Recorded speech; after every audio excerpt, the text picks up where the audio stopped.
자, 그럼 이번 시간에 우리가 설치한 웹서버의 요모조모를 좀 살펴보면서 웹서버라는 것이 무엇일까? 또 인터넷이라는 것은 어떻게 동작하는가? 이런 것들에 대한 이해를 넘어서서 익숙해지는 시간을 가져보도록 하겠습니다.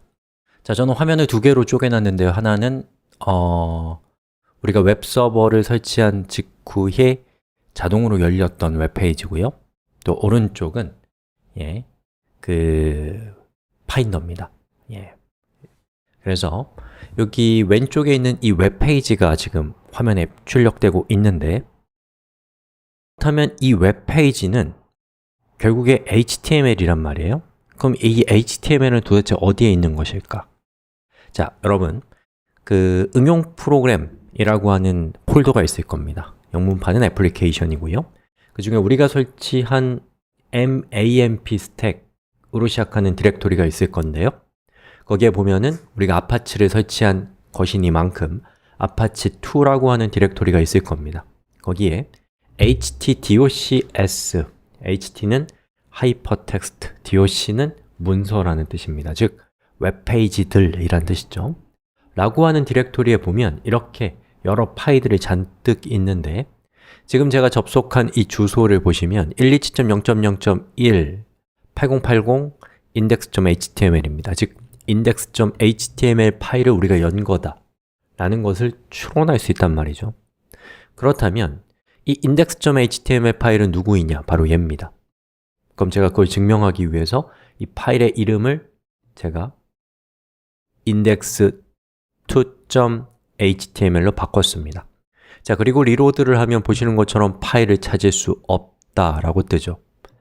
그리고 여기 있는 index를 2로 바꾸면 보시는 것처럼 다시 파일을 찾을 수가 있습니다.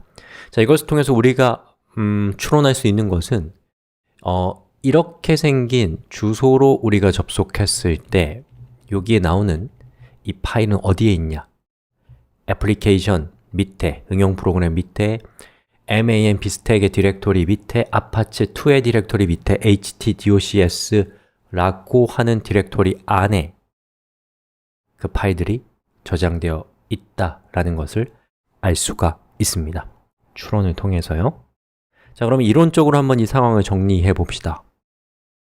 자, 제가 주소창에다가 http //127.0.0.18080 index.html 이라고 입력했을 때 어떤 일이 일어나는지를 이론적으로 확인해 봐요. 자, 우선 우리의 컴퓨터가 이렇게 있습니다. 자, 이 컴퓨터에는 htdocs라는 디렉토리 안에 저는 index.html이라는 파일을 저장해 놨어요.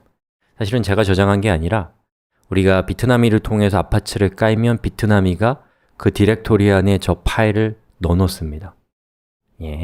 자, 그 다음 이 컴퓨터에는 지금 두 개의 프로그램이 깔려 있습니다. 하나는 웹브라우저고 하나는 웹서버입니다. 자, 여기서 여러분이 주목하셔야 될 것은 저기 있는 127.0.0.1이라고 하는 것이 뭐냐입니다. 자, 저것을 우리가 이제 들어보신 적이 있을 건데 IP라고 하는 게 바로 저겁니다. 정확하게는 IP 어드레스, IP 주소라고 하는 겁니다. 그리고 거기서 IP는 인터넷 규약이란 뜻의 인터넷 프로토콜의 약자입니다. 그래서 IP 어드레스라는 것은 무엇이냐면 인터넷상에 존재하는 인터넷에 연결되어 있는 각각의 컴퓨터들의 고유한 주소라고 할 수 있습니다. 여러분이 친구에게 전화를 걸려면 친구의 전화번호를 알아야 되는 것처럼 여러분의 웹브라우저로 어떤 웹서버에 접속하려면 그 웹서버가 설치되어 있는 컴퓨터의 IP 어드레스를 알아야 됩니다. 물론 우리는 현실에서는 IP 어드레스를 쓰기보다는 도메인을 많이 쓰지만 이 두 가지는 아주 밀접한 관계이고 다만 우리 수업은 도메인은 다루지 않기 때문에 여러분은 IP만 보시면 됩니다. 자, 아무튼 자, 그러면 이렇게 하면 어떤 일이 생기냐면 그 전에 8080이라고 되어 있는 거 보이시죠? 저 8080이라는 것은 포트라는 거거든요. 그래서 저 8080은 우리가 맥에는 이미 웹서버가 깔려 있었어요. 근데 우리가 시스템의 어떤 편의성을 위해서 거기에다가 웹서버를 하나 더 깔았단 말이에요. 하나의 컴퓨터에 웹서버가 두 개가 되면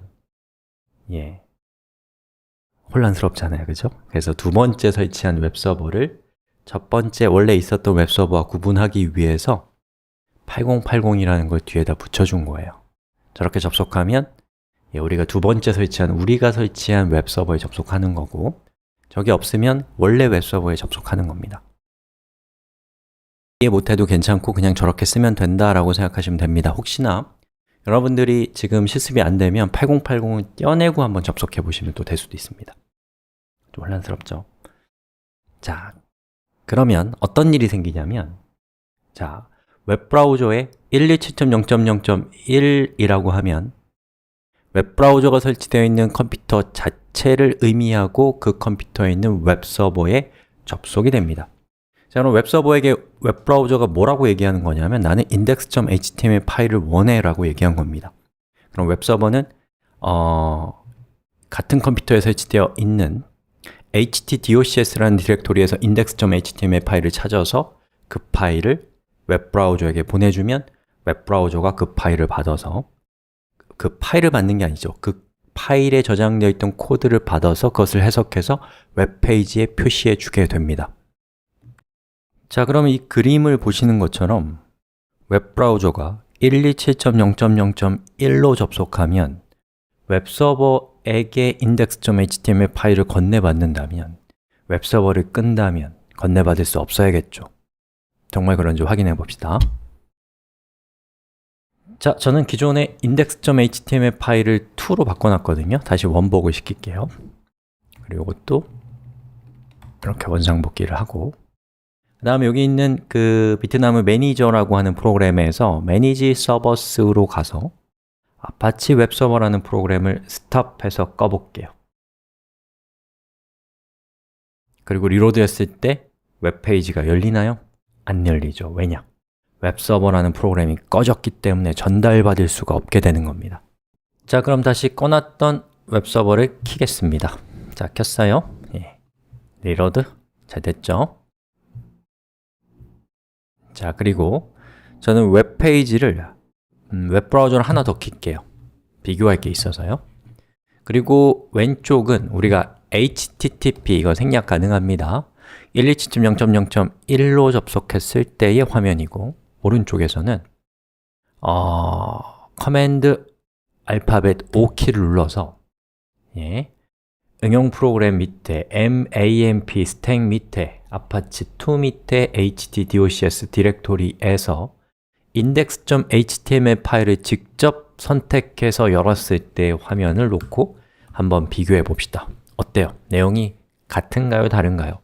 완전히 같습니다. 하지만 이 왼쪽은 앞에가 http로 시작하고 오른쪽은 앞에가 파일로 시작합니다. 그리고 왼쪽은 IP 어드레스를 사용하고 있고 오른쪽은 파일이 위치하고 있는 경로를 직접 지정하고 있어요. 그럼 우리 이 둘 사이에는 어떤 차이가 있는가를 살펴보면서 좀 더 익숙해져 봅시다. 자, 우선 http // 라고 하는 주소는 이런 상태입니다. 우리 컴퓨터에는 웹브라우저와 웹서버가 동시에 설치되어 있고 우리는 웹서버를 경유해서 index.html 파일을 전달받아서 그것을 웹브라우저에 뿌려주고 있습니다. 또 다른 케이스, 자, 보시는 것처럼 파일을 직접 열었습니다. 그리고 앞에는 파일.땡땡으로 시작합니다. 자, 이 경우에는 어떤 상황이냐면 웹브라우저가 물론 우리 깔려있긴 하지만 웹브라우저는 웹서버를 통하지 않고 직접 index.html 파일을 읽어서 화면에 표시하는 겁니다. 차이가 있죠.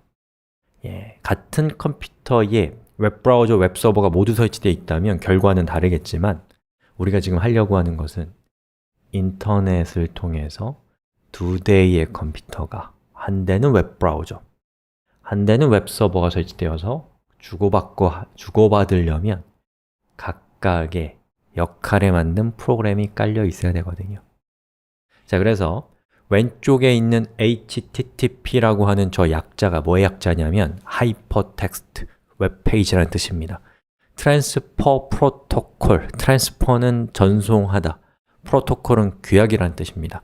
즉, 웹페이지를 전송하기 위해서 고안된 통신 규약이란 뜻이에요. 그래서 이걸 이용하시면 여러분이 이제 인터넷 환경에서는 완전히 다른 차원으로 갈 수 있게 되죠. 아직까지는 똑같지만요. 자, 그러면 우리 대충 인터넷 또 웹이 어떻게 동작하는지 127.0.0.1이 뭔지 알았으니까 이제 우리 지금까지 작업했던 소스 코드를 htdocs로 옮겨서 이제 실습을 할 준비를 좀 해봅시다. 자, 보시는 것처럼 오른쪽 화면에 보시면 아래쪽은 지금까지 우리가 작업해왔던 소스 코드가 위치하고 있는 디렉토리, 위쪽은 htdocs입니다. 자, 그러면 저는 기존에 있었던 htdocs의 파일들을 삭제했고요. 그리고 우리가 열심히 만들었던 예제를 이렇게 옮겼습니다. 카피를 하는 게 낫겠네요. 자, 이렇게 복사한 다음에 리로드를 하면 어떻게 될까요? 짜잔! 기분 좋네요, 그죠? 자, 이렇게 됩니다. 그리고 이렇게 클릭해보면 보시는 것처럼 우리 예제가 잘 동작하는 것을 볼 수가 있죠. 여기까지 하겠습니다.